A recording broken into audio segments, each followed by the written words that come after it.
was referring to.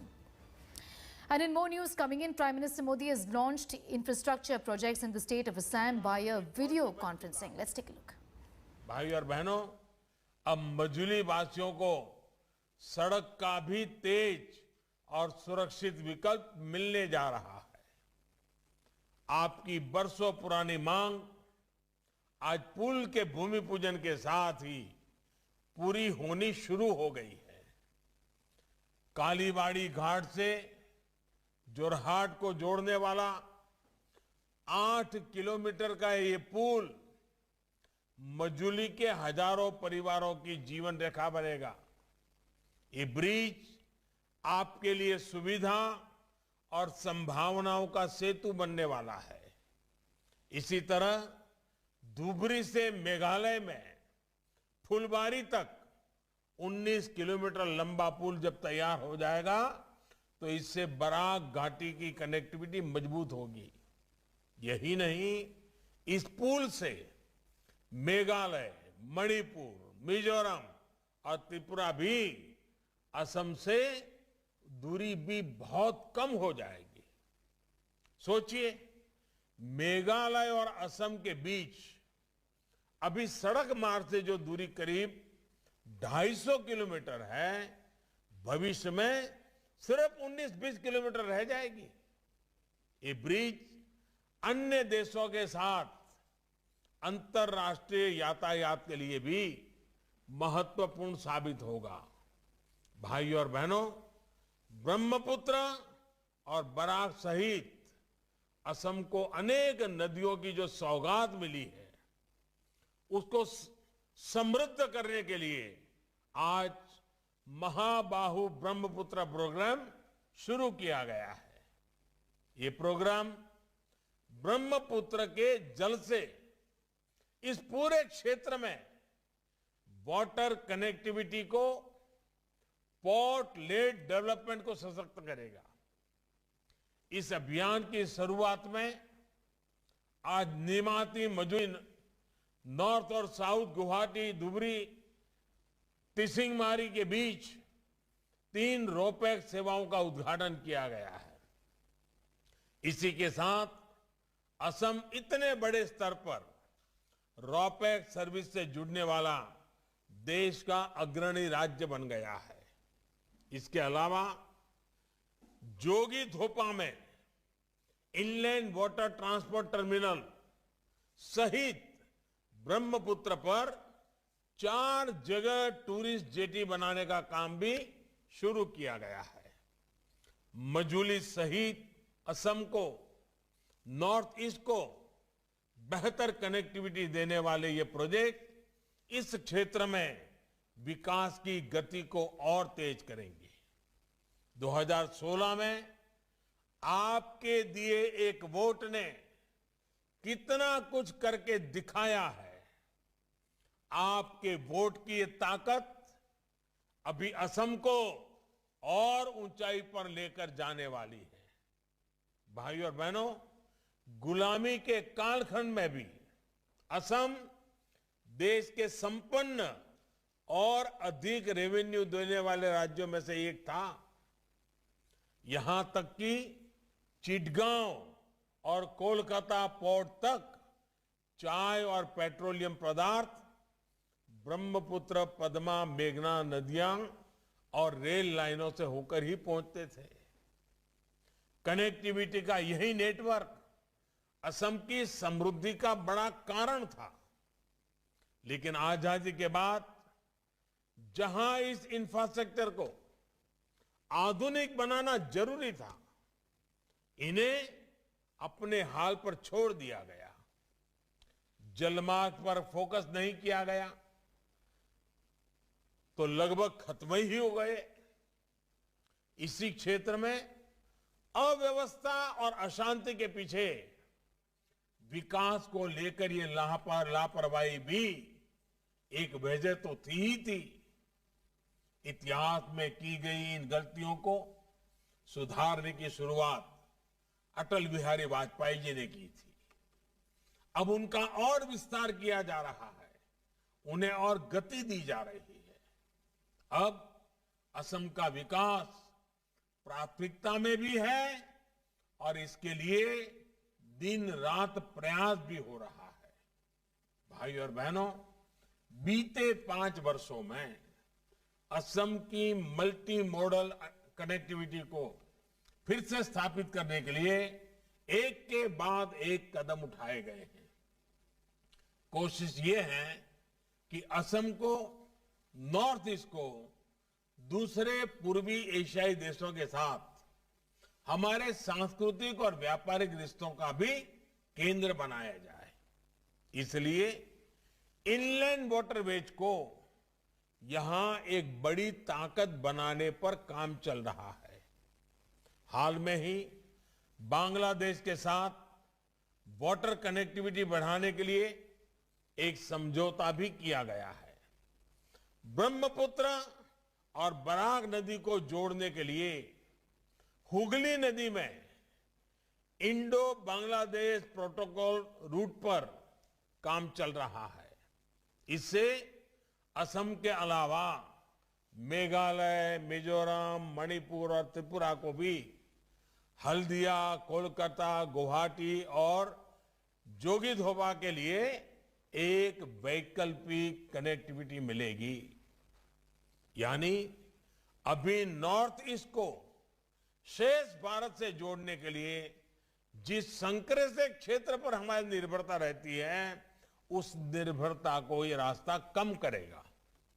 भाई और बहनों, जोगिघोपा का टीडब्ल्यूटी टर्मिनल, आईडब्ल्यूटी टर्मिनल इस वैकल्पिक रास्ते को और मजबूत बनाएगा और असम को कोलकाता से हल्दिया पोर्ट से जलमार्ग द्वारा जोड़ेगा। इस टर्मिनल पर भूटान और बांग्लादेश के cargo, Jogighopa multi modal logistic park के कार्गो और ब्रह्मपुत्र नदी पर अलग अलग स्थानों के लिए आने जाने की सुविधा मिलेगी। साथियों, अगर सामान्य जन की सुविधा प्राथमिकता हो और विकास का लक्ष्य अटल हो तो नए रास्ते बन ही जाते हैं। मजुली और नेमाती के बीच रोपैक्स सेवा ऐसा ही एक रास्ता है। इससे अब आपको सड़क के रास्ते करीब 450 किलोमीटर घूमकर आने की जरूरत नहीं पड़ेगी। अब आप रोपैक्स से सिर्फ 12 किलोमीटर का सफर करते हुए अपनी साइकिल, स्कूटर, बाइक या कार को जहाज में ले जा सकते हैं। इस रास्ते पर जो 2 जहाज चलाए जा रहे हैं, वो एक बार में करीब 1600 यात्री और दर्जनों वाहनों ले जा पाएंगे। ऐसी ही सुविधा अब गुवाहाटी के लोगों को भी मिलेगी। अब उत्तरी और दक्षिण गुवाहाटी के बीच की दूरी 40 किलोमीटर से कम होकर सिर्फ 3 किलोमीटर तक सीमित हो जाएगी। इसी तरह धुबरी और हथसिंगीमारी के बीच इसकी दूरी करीब 225 किलोमीटर से कम होकर के 30 किलोमीटर तक रह जाएगी। साथियों, हमारी सरकार द्वारा सिर्फ जलमार्ग ही नहीं बनाए जा रहे हैं, बल्कि इनका उपयोग करने वालों को सटीक जानकारी भी मिले, इसके लिए भी आज ई पोर्टल लॉन्च किए गए हैं। कार डी पोर्टल से नेशनल वाटरवे सभी कार्गो और क्रूज से जुड़े ट्रैफिक डेटा को रियल टाइम पर कलेक्ट करने में मदद मिलेगी। इसी तरह पानी पोर्टल नौचालन के अलावा वाटरवे के इंफ्रास्ट्रक्चर से जुड़ी जानकारियां भी देगा। जीआईएस आधारित भारत मैप पोर्टल उन लोगों की मदद करता है जो यहां घूमने फिरने या व्यापार कारोबार के लिए आना चाहते हैं। आत्मनिर्भर भारत के लिए मल्टी मॉडल कनेक्टिविटी का देश में विकास हो रहा है। असम उसका बेहतरीन उदाहरण होने वाला है। भाइयों और बहनों, असम और नॉर्थ ईस्ट की वाटर, रेलवे, हाईवे कनेक्टिविटी के साथ ही इंटरनेट कनेक्टिविटी भी उतनी ही जरूरी है। इस पर भी लगातार काम हो रहा है। अब सैकड़ों निवेश से गुवाहाटी में नॉर्थ ईस्ट का पहला और देश का छठा डेटा सेंटर भी बनने वाला है। ये सेंटर नॉर्थ ईस्ट के सभी 8 राज्यों के लिए डेटा सेंटर हब के रूप में काम करेगा। इस डेटा सेंटर के बनने से असम सहित पूरे नॉर्थ ईस्ट में ई गवर्नेंस को, आईटी सर्विस आधारित इंडस्ट्री को, स्टार्टअप्स को और बल मिलेगा। बीते सालों से नॉर्थ ईस्ट के युवाओं के लिए बीपीओ का जो इकोसिस्टम तैयार किया जा रहा है, उसको अब ताकत मिलेगी। यानी एक प्रकार से ये सेंटर डिजिटल इंडिया के विजन को नॉर्थ ईस्ट में भी मजबूत करेगा। भाइयों और बहनों, भारत रत्न डॉक्टर भूपेन हजारिका ने लिखा था,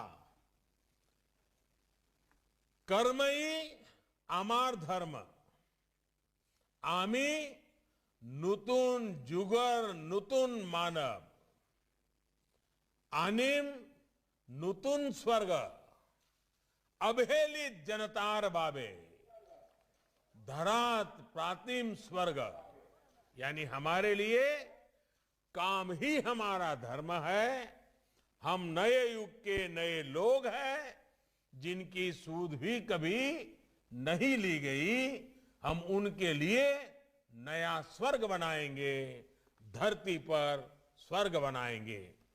सबका साथ, सबका विकास, सबका विश्वास की इसी भावना के साथ आज असम और नॉर्थ ईस्ट सहित पूरे देश में सरकार काम कर रही है।